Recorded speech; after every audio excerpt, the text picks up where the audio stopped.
approach. That is, we emphasize practicing the PureLand and meditation in jointly, in parallel. Tại vì chúng ta chủ trương thiền tình đồng tu.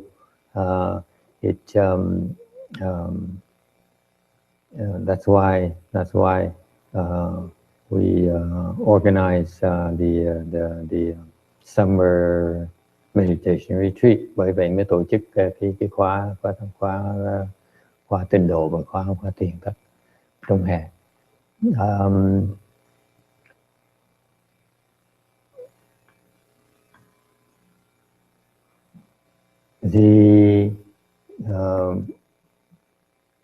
The chanti, even though it's draining, cái thiền thất mặc dầu nó hơi mệt một tí, but it's actually very good for you, those of you who are serious about the PureLand practice. Để những người mà muốn dốc tâm tu tịnh độ đó, thì cũng khuyên quý vị tới tham dự. I encourage all of you to come and join the chanti as much as possible while reciting Buddha's name. Tới đó mà ngồi thiền mà niệm Phật cũng rất là tốt cho quý vị. And because it turns out that if you really want to attain rebirth to the PureLand, tại nếu chúng ta mà muốn đắc được vãng sanh tây phương cực lạc đấy, it's very important to develop our recitation skills. Rất quan trọng phải hiểu rằng là phải cần phát triển cái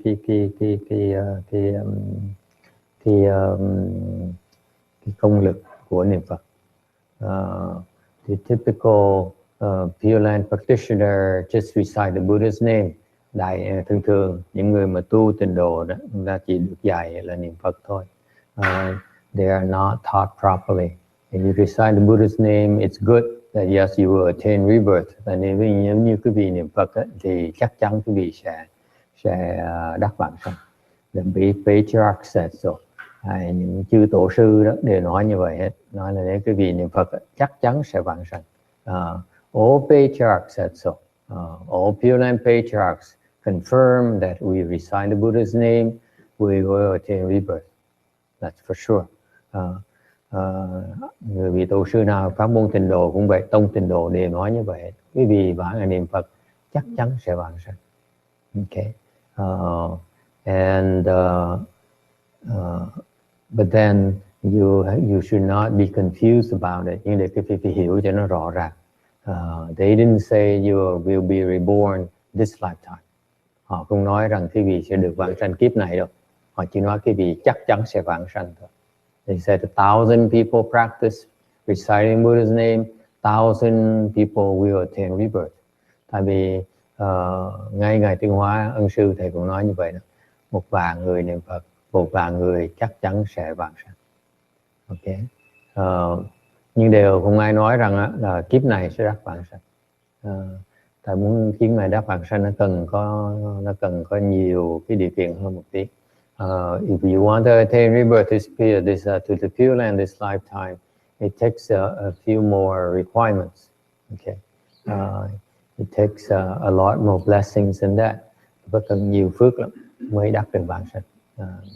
So that's why when we teach PureLand, we are one of the few temples. Thành bởi chúng ta khi thầy dạy tịnh độ đó, thầy là một ít người duy nhất còn lại mà nói rằng là nó không dễ vãng sanh đâu. I'm one of the few left who dare say that it's not easy to attain rebirth to the PureLand this lifetime. It takes a lot of work. Nó cần có nhiều cái phước lắm. It takes a lot of blessings. And if you don't understand that, and if you understand that you really want to really work harder at creating rebirth blessings. Cái việc mà hiểu như vậy đó, phải do dốc sức để mà niệm Phật mà tạo cái phước mà vãng sanh. Okay.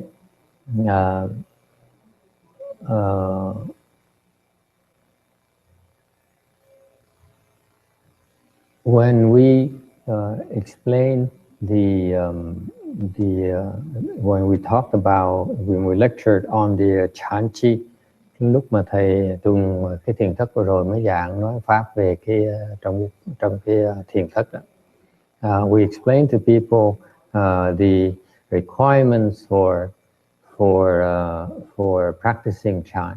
Chúng tôi nói về cái phương pháp luyện công, and it's not that different from the PureLand practice. Cái sự thật á, cái vị mà khi phương pháp niệm Phật không khác với phương pháp thiền lắm. It's not that much different.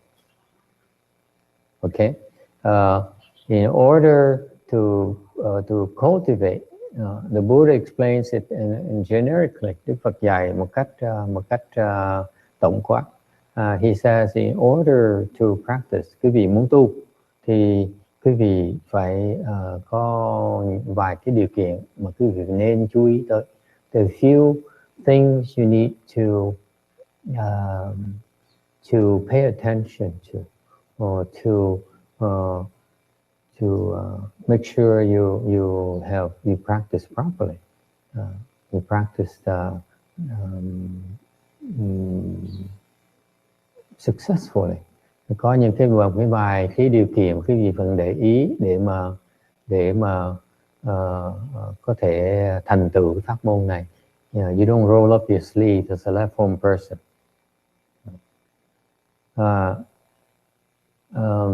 You don't show your flesh.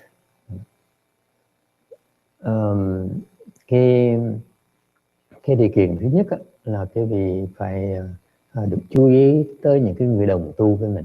The first kinds of detail you want to pay attention to is a kind of people you practice with.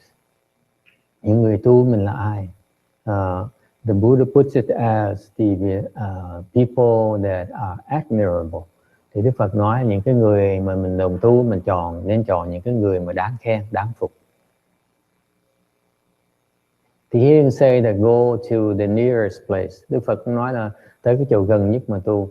Don't go to the most a very big place. Không tới cái chỗ rộng rãi mà tu. He didn't say don't go to the most adorned place. Không cần phải tới những cái chùa rất là sang trọng mà tu. He says look for a place where the people you practice with are admirable. Ngài nói rằng quý vị tới cái chỗ mà những người đồng tu quý vị đáng khen, đáng phục. Okay. What are such admirable people? Những cái người đáng khen, đáng phục là sao? I don't know that much about it, but I just noticed where the places I've been to. Thầy không biết nhiều về cái chuyện đó, nhưng để thầy thì chỉ để ý tới mấy cái chỗ mà thầy đã từng đi qua mấy cái chỗ tu mà để đi tới để mà tu thôi. I found some characteristics. I found that I had a chance to compare my master's places versus the other places. Để có cơ hội để mà so sánh những cái chỗ mà như chùa sư phụ của thầy hoặc chùa mấy cái tổ sư tu đó, or the places where the practitioners are admirable. Những cái người mà họ đáng khen ra sao? The admirable people are the people that are not arrogant. Thứ nhất là những người đáng khen, đáng phục là không có kiêu ngạo. They don't look highly upon themselves. Họ không có tự cao at all. Okay, they are respectful towards others. Họ biết tôn kính những người khác. They don't look at themselves. I'm so much better than you. I'm so much better than anyone else. Họ không nghĩ rằng mình là giỏi hơn người khác. Mình là hơn bất cứ những người khác. In fact, the better they are at the reciting Buddha's name, những cái người thiệt sự mà niệm Phật giỏi đó. I've seen a few of them. Thầy gặp được vài người niệm Phật rất là hay. I've seen some, as a matter of fact, I've seen some who are able to enter the Buddha recitation samadhi. Thầy biết một số người họ biết được, họ đã đắc được niệm Phật tam muội rồi. And they're not arrogant at all. Họ không có ngạo mạn tí nào hết. Okay, that's one characteristic. In contrast, they're very humble. Thực ra họ rất là khiêm tốn.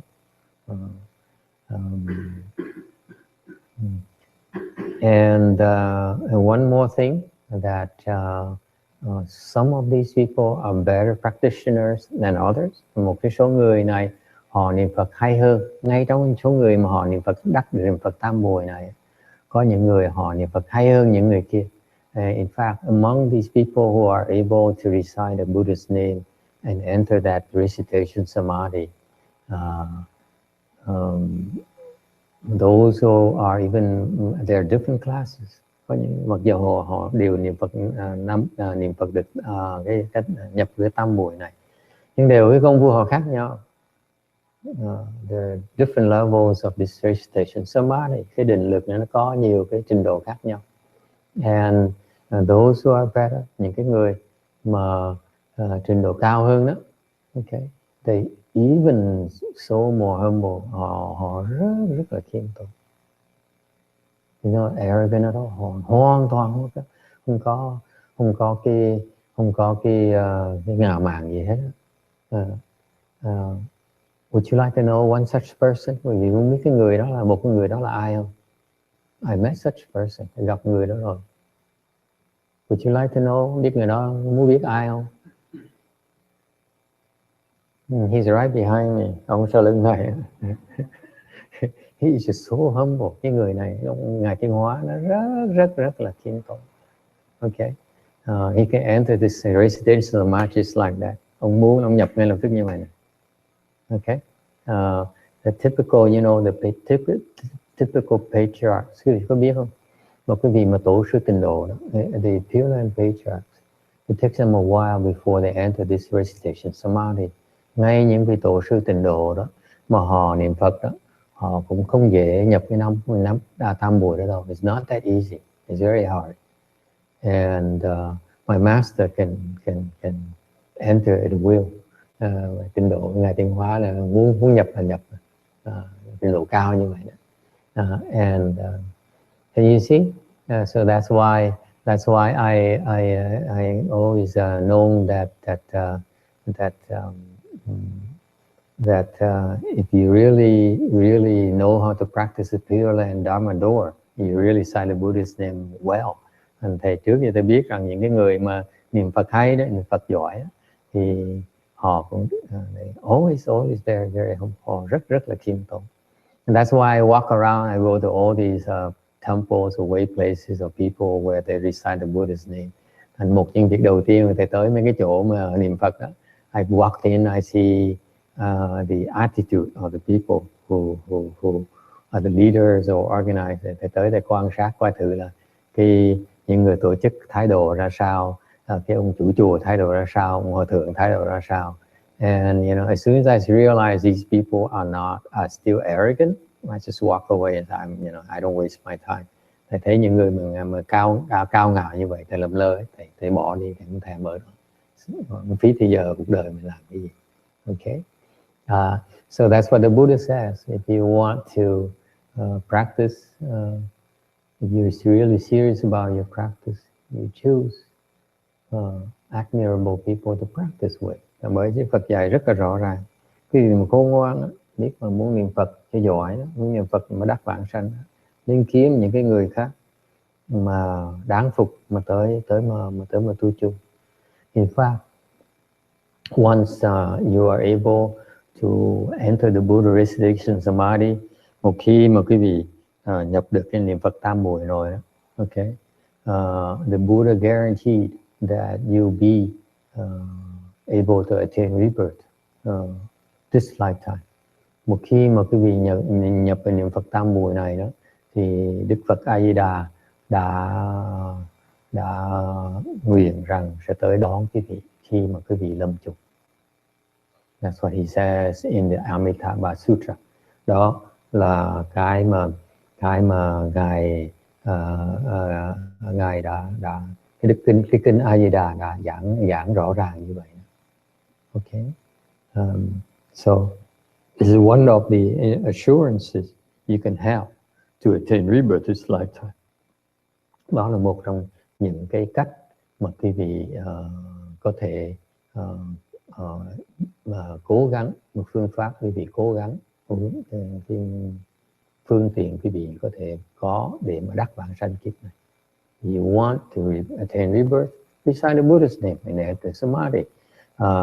Nếu quý vị muốn đắc vãng sanh kiếp này thì nhập tam muội thì sẽ đắc vãng sanh. In fact, after you recite the Buddha's name and enter this Buddha recitation, một khi mà quý vị mà đã đắc được cái tam muội này, những người đắc tam muội này, in fact, they would then go to help others, practice with them. Những người này họ không ở nhà họ tu đâu. They don't stay home and practice by themselves. They go to places where they practice with others in order to help others. Họ mà đắc tam muội rồi, đại đa số những người này tới tu chung với người khác, and become admirable people that we can lean on for our practice. Họ trở thành những cái người đáng phục, đáng khen mà chúng ta nên kiếm để mà tu chung. Okay? Any questions? Ai thắc mắc gì không? We are small, but eventually we're gonna make all these. I would like to have the chance to, eventually in time, to make all these my views of the PureLand Dharma practice more available to the Westerners, so that they can have the proper practice. Thì mặc dù mình biết là cái chùa mình nhỏ mà thầy là tiểu tăng, thành ra không có cái tham vọng gì nhiều.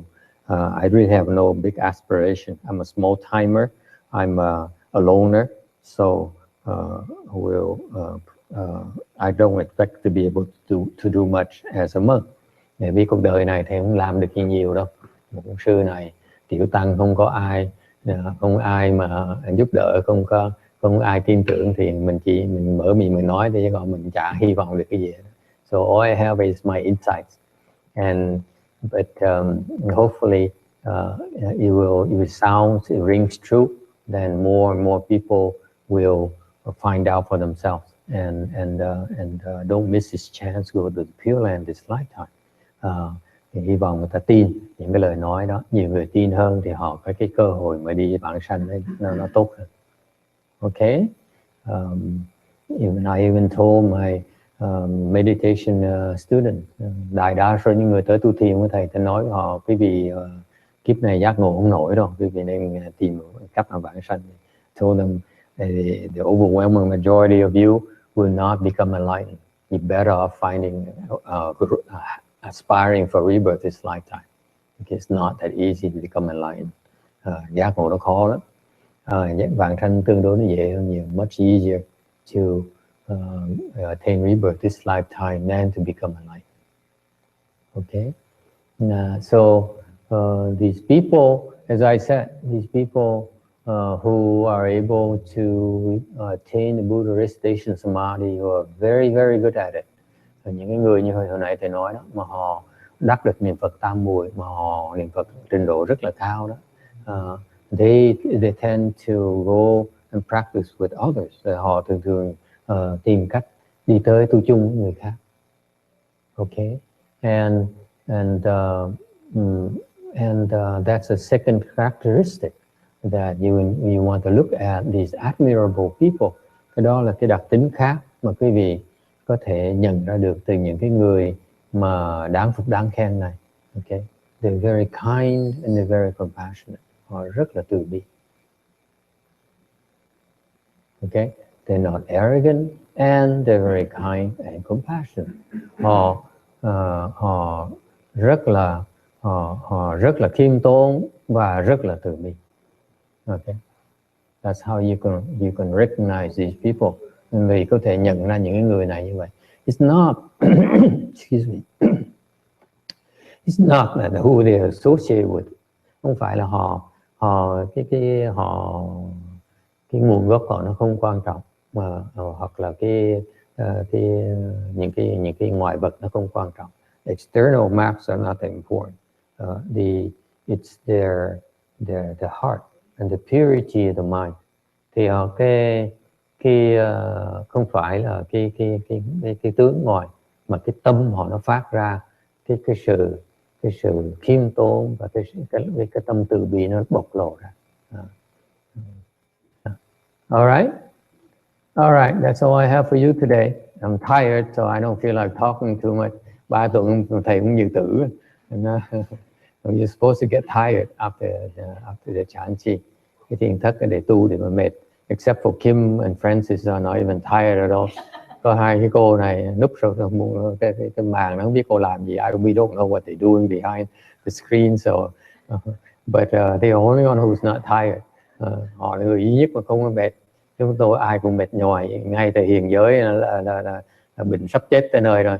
Even Master Xianche almost died of exhaustion. Okay, so let's take a break and come back and do the lunch offering and have some lunch. Nghỉ 5 phút chúng ta sẽ cúng ngọt.